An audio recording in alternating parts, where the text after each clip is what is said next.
In this video, I'll be telling you about my coming into the world and my early years for as far as I can remember, and going up to maybe primary school. So, yeah, I was born in Malawi.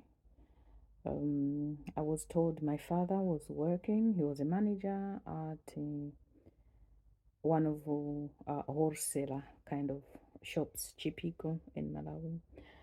My mom wasn't that educated. She went up to standard 7, which is like 13 years of education.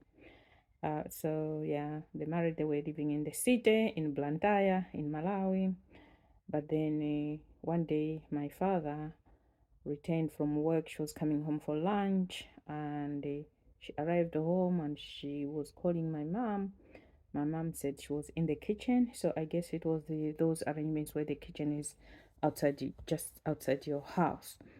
So my mom said I was in the kitchen and I heard him calling. When I came out, he came with a friend. They were coming for lunch so that they would go back to work.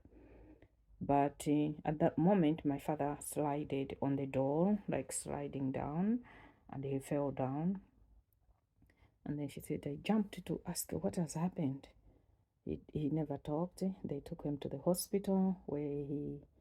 Remember, these are stories I've just been told. So, yeah, they might be exact or there might be another truth somewhere.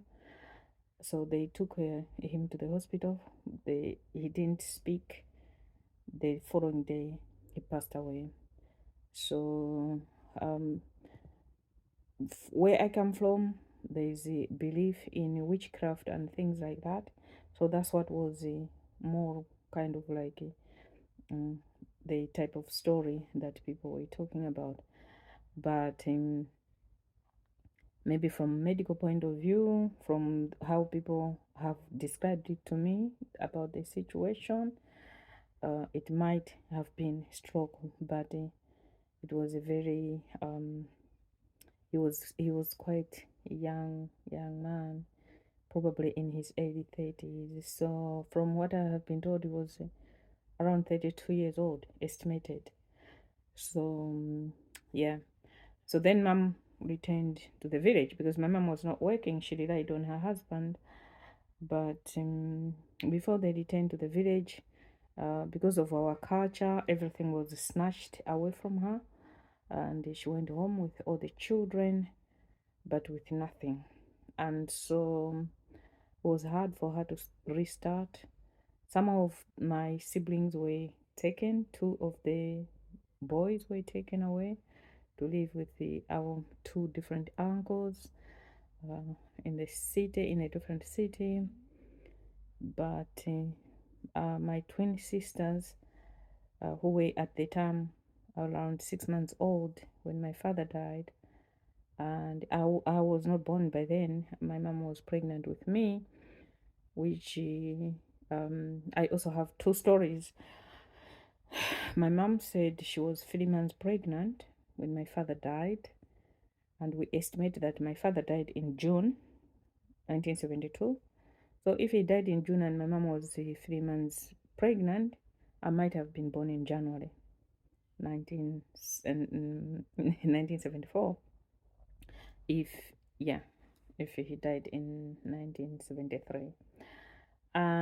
But the second version of the story says my father died in November 1973. At the time, my mom was 6 months pregnant, and so which might mean maybe I was born not in January, maybe later on. Like if it was 6 months pregnant in November, might have been born maybe February or even March. But I agree more with what my mom told me, although she may not have exact um, date, but it's within there. Between the two, the truth lies somewhere there. So that was it. So I was born in the village, and when I reached around 7 months, my mom said there were people who visited our village who said, oh, they had a brother who lived in Zimbabwe who would want a wife, and they have been told that they could come and visit our village because my mom is there. So my mom went to Zimbabwe without knowing who she was getting married to, which was my stepfather. So with my stepfather, she had a first born with him who was born there in Zimbabwe, but according to my mom, she said the baby died because she didn't have energy at the time because she had a cesarean by birth, and she also was saying she just could not breastfeed the child because she was not well herself. So she really was saying the child might have died from not feeding her. So because I've never lived in Zimbabwe, so I don't know in terms of like social workers or anyone who, after discharging, if there was really that an assessment, we'll never get to know about that. So, but when they returned back to Malawi, that's when our last born, my sister, was born around 1980 there. So I grew up, most part, like I'm saying, from 7 months to a time when I came to know my mom. Maybe it was just before 1980 when we had lost uh, one of my sisters who were twins. The twins, one of them died, and so after that, my mom also came home. So that was the time when I first saw my mom, and we didn't have any relations because I didn't know her, and all I knew was my grandmother, and so. But from what I saw that time, she was a very loving, caring, kind, soft, and she had this exuberance, this likedness. People liked her, and she had several names that people were calling her, like Toa Toa. Toa Toa means one that is beautiful. Yeah, my mom was very light skinned in her prime.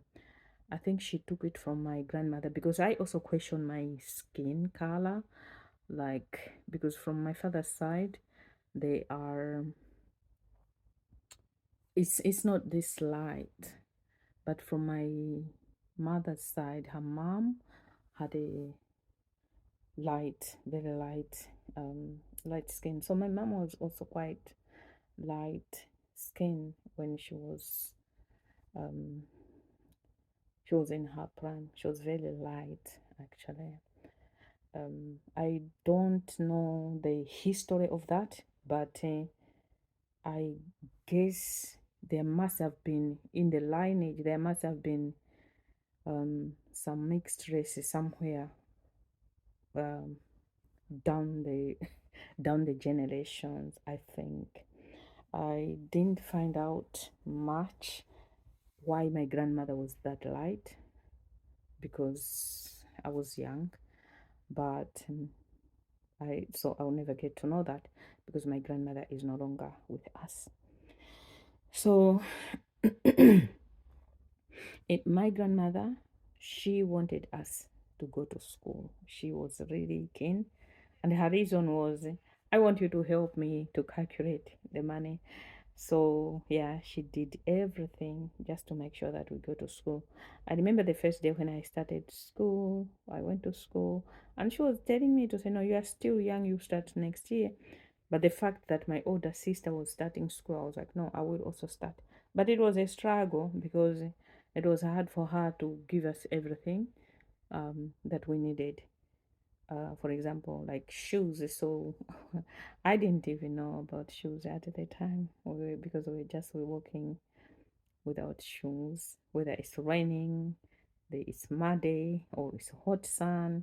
You just know how to protect yourself. Sometimes we would wear leaves. See, you'd tie leaves, and but then the leaves also become too hot at some point, depending on how hot the ground gets.